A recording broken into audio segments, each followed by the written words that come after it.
사랑하는 성도 여러분, 오늘 우리가 제10계명 마지막 계명을 다루고 있습니다. 근데 마지막 계명이 뭐라고 나오죠? 내 이웃의 집을 탐내지 말라. 탐내지 말라. 욕심 부리지 말라. 이 뜻입니다. 항상 어떤 글은 처음과 마지막이 굉장히 중요합니다. 처음은 어떤 문을 여는 거고, 어떤 그 모든 것에 드라마나 모든 게 첫 그 인상이 중요하잖아요. 사람도 첫 인상이 중요하고, 그러나 마지막 돌아섰을 때 에이 별로네 이러면 곤란하잖아요.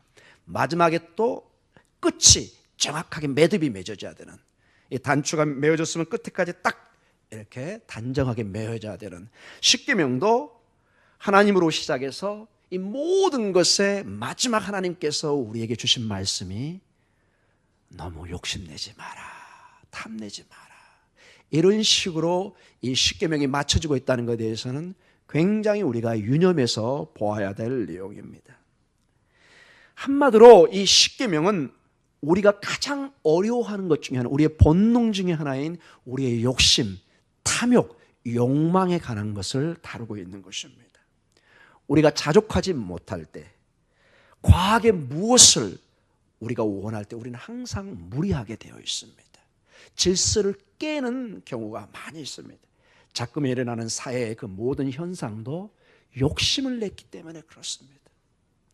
그저 주어진 속에서 관계를 바로 지속하고 성실하게 자족하면서 했다면 전혀 문제가 일어날 일이 아니었던 것이, 욕심을 부리고 탐욕을 부리고 욕망에 타오를 때 불나방처럼 다 함께 다 죽어버리는 그런 결과를 봅니다. 사회나 국가나 모든 문제의 욕심의 결과가, 탐욕의 결과가, 욕망의 결과가 무엇인지를 우리는 보지만, 이제 이게 몇 달 지나고 1년 지나고 2년 지나고 3년 지나면 특징이 우리가 다 잊어버린다는 것입니다. 그래서 우리는 늘 말씀을 통해서, 늘 이 계명이 그저 성경에 있는 것이 아니라 늘 우리의 삶에 이것이 우리를 마치 경고처럼 우리에게 사이렌처럼 울려줄 수 있는 그런 말씀이 되기를 기도합니다. 하나님의 말씀은 오늘 보고 끝나는 것이 아니라 마치 우리가 매일 음식을 먹어야 되는 것처럼 하나님의 말씀은 늘 들어야 됩니다. 우리의 창조의 구조 자체가 그렇게 되어 있습니다. 그저 한번 밥을 먹고 죽을 때까지 밥을 안 먹고 건강하게 살 수 있는 그런 구조가 아니라 우리의 뇌나 모든 구조가 교육을 받아야 되고 지속적으로 반복을 해야 된다는 것입니다. 이게 인간의 특징이고 하나님이 그렇게 우리를 만드셨습니다. 하나님의 말씀은 늘 반복해서 들어야 되고, 나가나 들어나 하나님의 말씀은 이마에나 손이나 모든 것에 붙여서 그것을 되뇌이게 하는, 그래서 성경의 가장 중요한 단어 중에 하나가 묵상하다. 따라 볼까요? 하가라는 단어를 씁니다. 주야로 묵상하는 것입니다. 하나님의 말씀을 그저 오늘 듣고 끝나는 것이 아니라 우리의 구조 자체가, 우리의 인생 자체가 늘 하나님의 말씀을 되뇌이고 되뇌일 때 이게 마치 우리의 DNA처럼 스며들기 시작합니다. 이게 반복이 안 되면은 이게 어느 날 적응을 못하고 뛰쳐나가버리는 걸 보게 됩니다. 나하고 맞지 않는 옷처럼, 어울리지가 않는 모습처럼 보입니다. 그러나 늘 하나님의 말씀에 우리가 묵상하라고 침잠했을 때 이건 자연스럽게 우리의 옷처럼 다가오는 것을 보게 됩니다. 오늘 여기에 탐내지 말라는 단어가 2번 나옵니다. 로 타크무드 이렇게 나옵니다. 로 타크무드. 이 하마드라는 단어에서 왔는데 이 원래 뜻이 무엇을 갈망하다, 무엇을 얻으려고 애쓰다, 무엇을 탐내다, 이런 뜻을 가지고 있습니다. 뭔가 내가 가지고 있는 것에 더 가지려고 하는 인간의 본능의 단어 중에 하나가 하마드라는 단어입니다.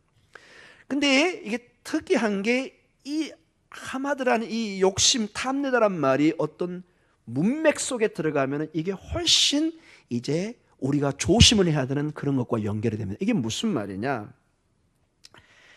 강한 탐심, 욕망은 특징이 이 전체 문맥이나 우리 삶을 통해서 이게 그대로 있는 것이 아니라 우리의 욕심과 욕망은 반드시 뭘로 드러나죠?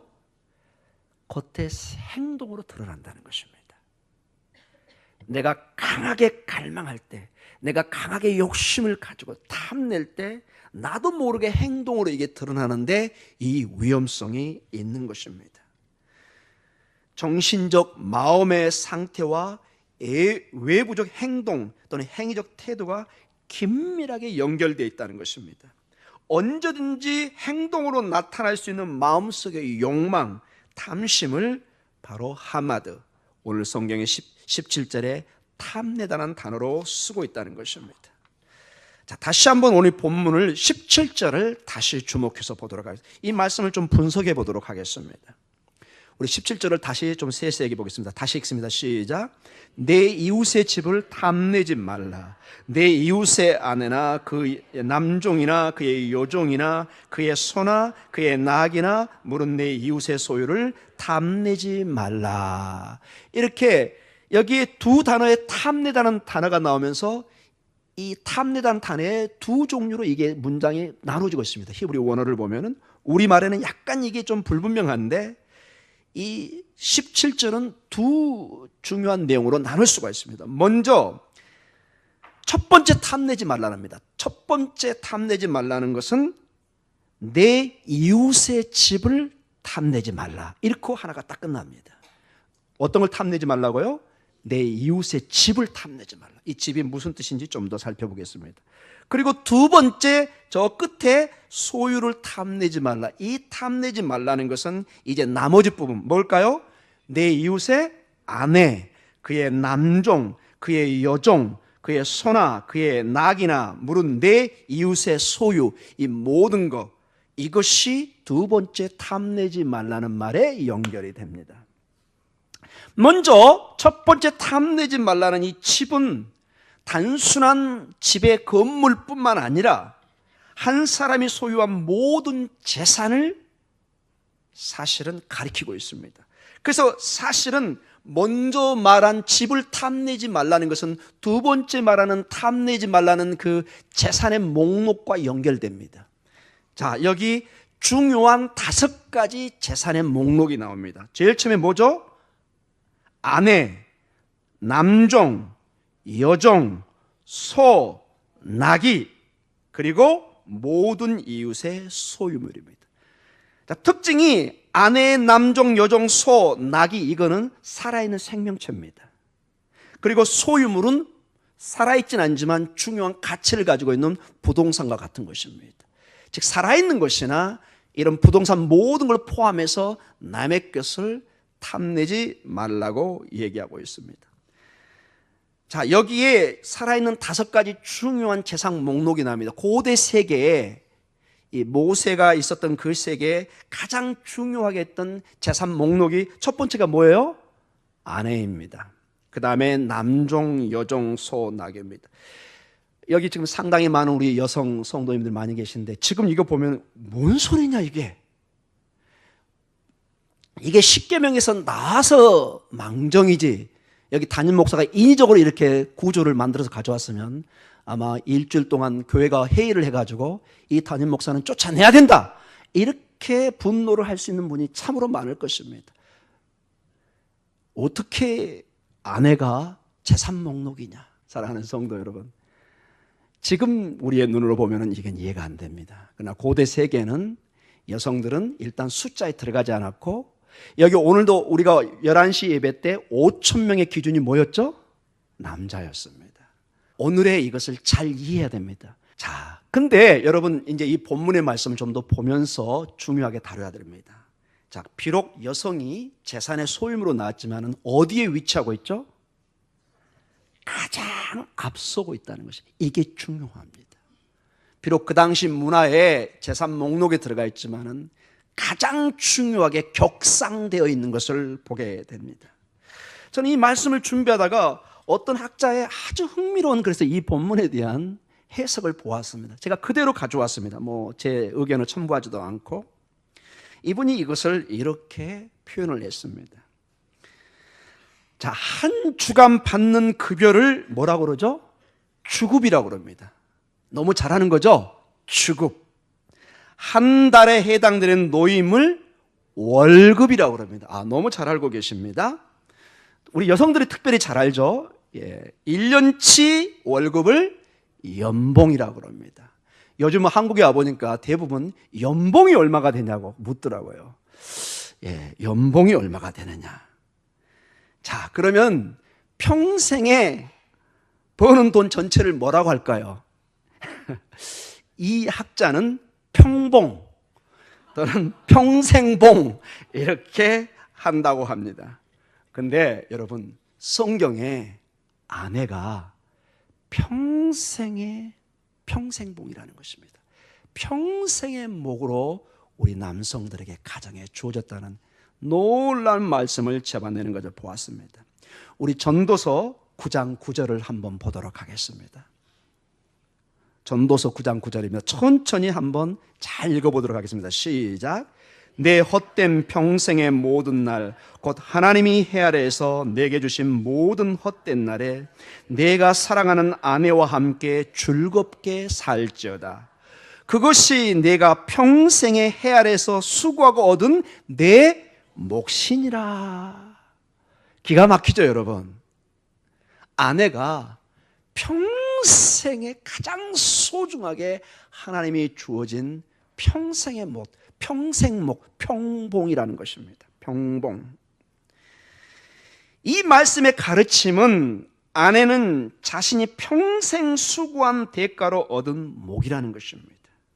평생 수고할 것을 하나님이 미리 계산해서 가불해 주신 대가가 이 학자에 의하면 아내님이라고 하는 것입니다. 아내님. 한 남자가 한평생 피땀을 흘려서 얻을 수 있는 분이 바로 아내님입니다.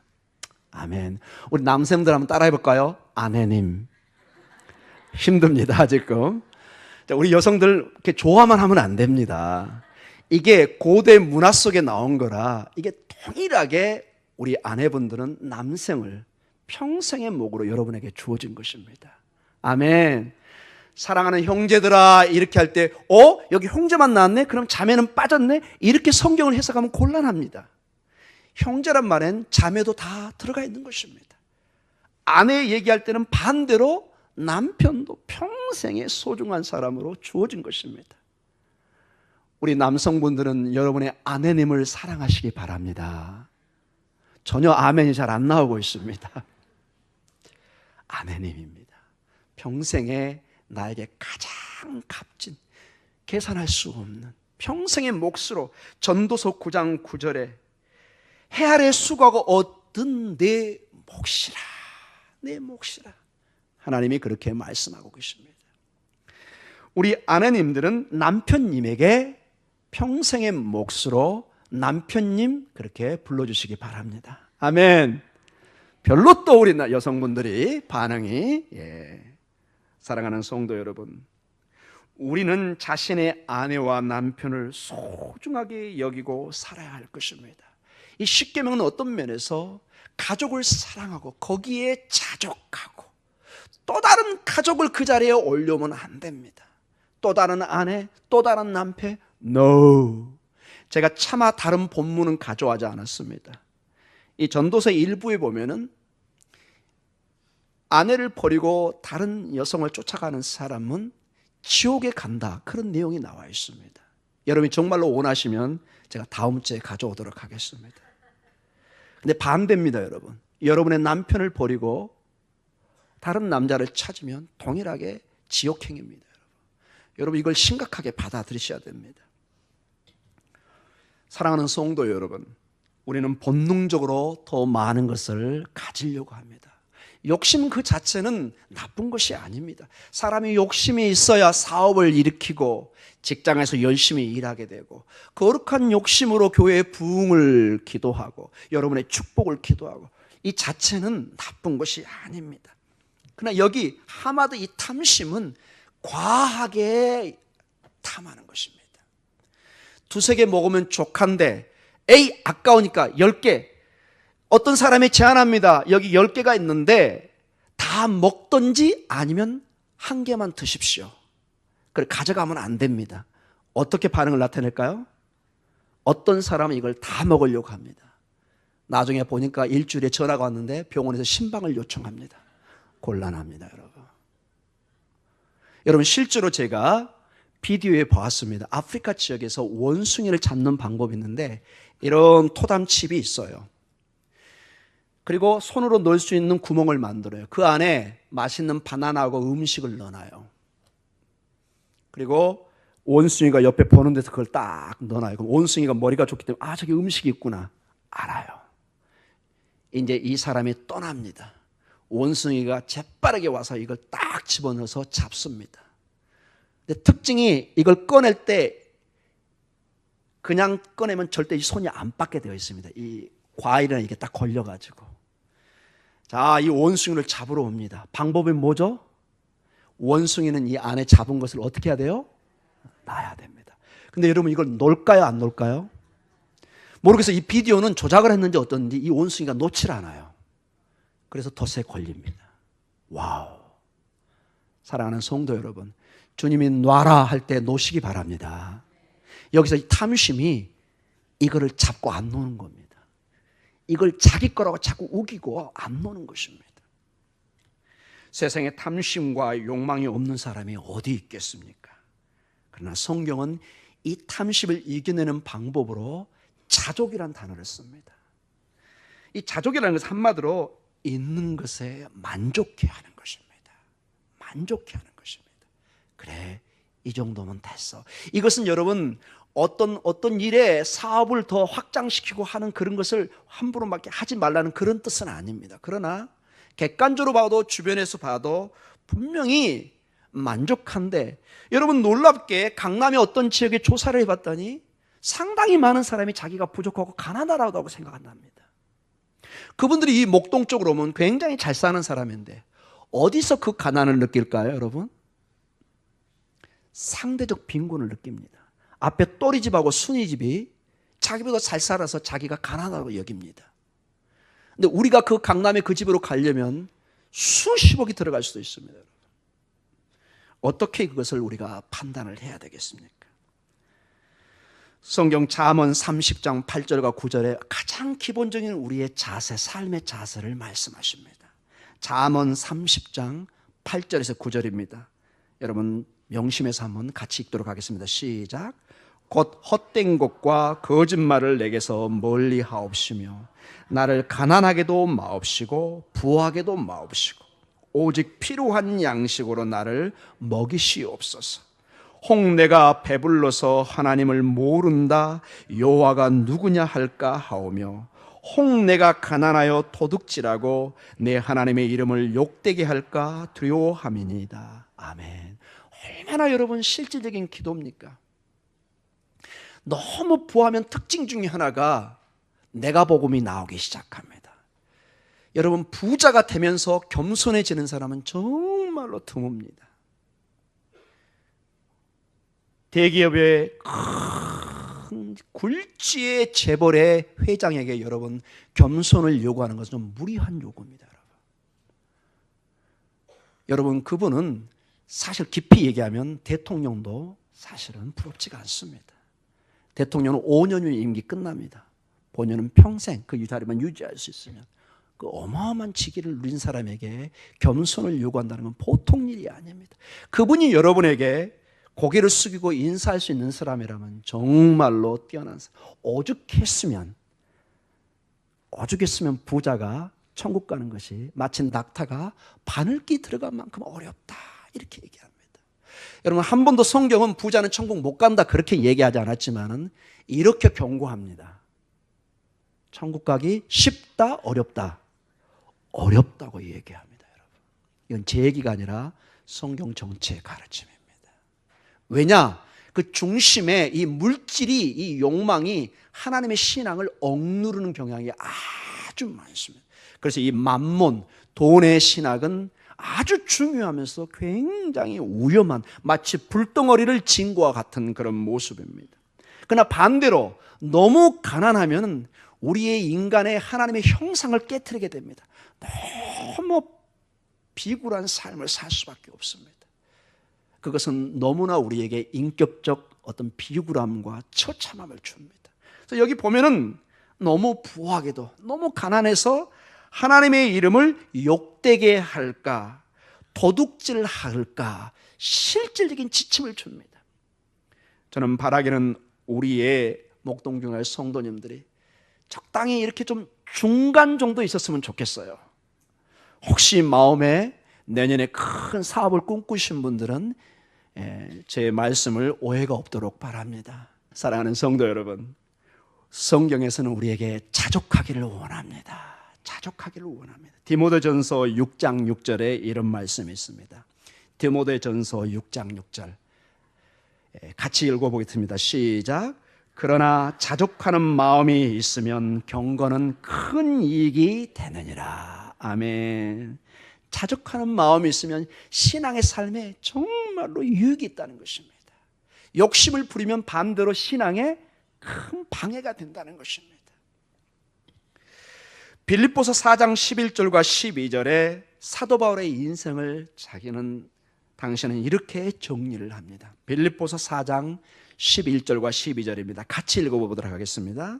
내가 궁핍함으로 말하는 것이 아니니라. 어떠한 형편에든지 나는 자족하기를 배웠노니 나는 비천에 처할 줄도 알고 풍부에 처할 줄도 알아. 모든 일 곧 배부름과 배고픔과 풍부와 궁핍에도 처할 줄 아는 일체의 비결을 배웠노라. 아멘.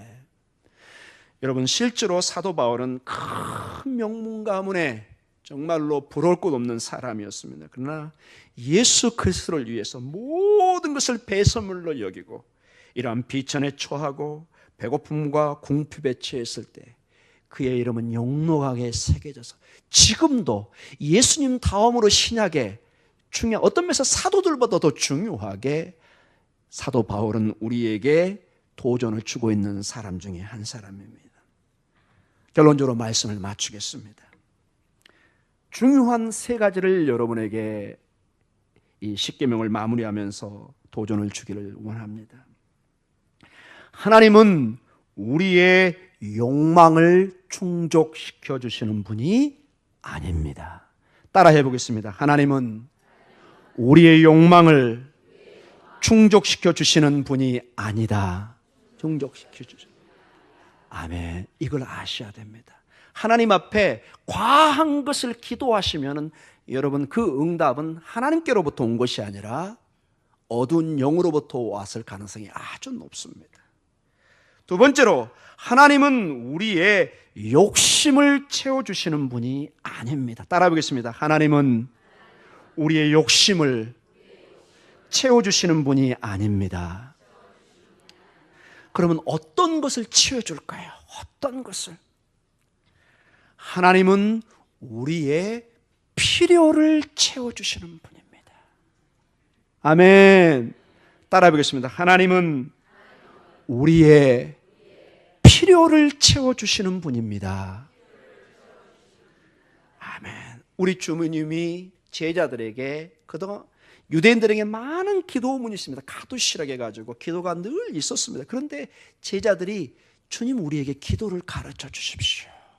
그때 주기도문이라는 주님의 기도를 가르쳤는데 그 기도의 중요한 한 부분이 오늘날 우리에게 일용할 양식을 주옵시고.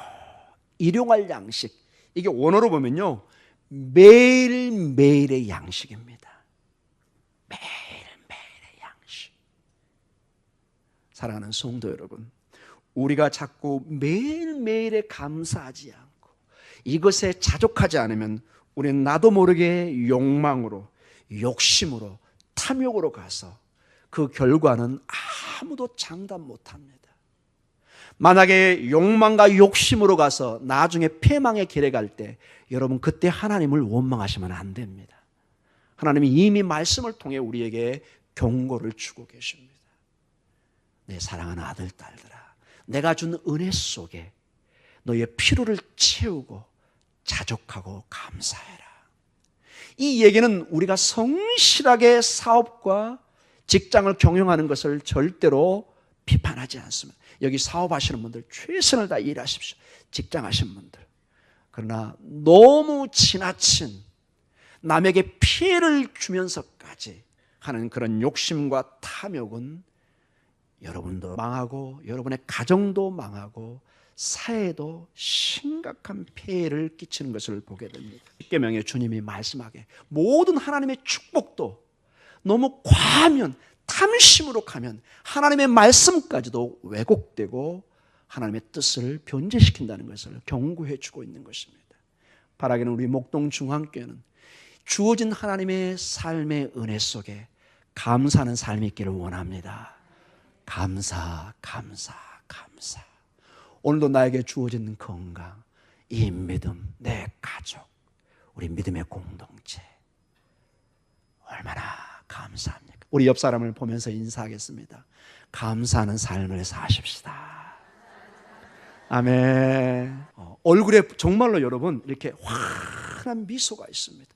여러분 탐심으로 지나가잖아요. 여기에 이상한 얼굴이 지나가면 정말로 여러분 선한 하나님의 거룩함이 가면 얼굴에 환한 미소가 지나갑니다.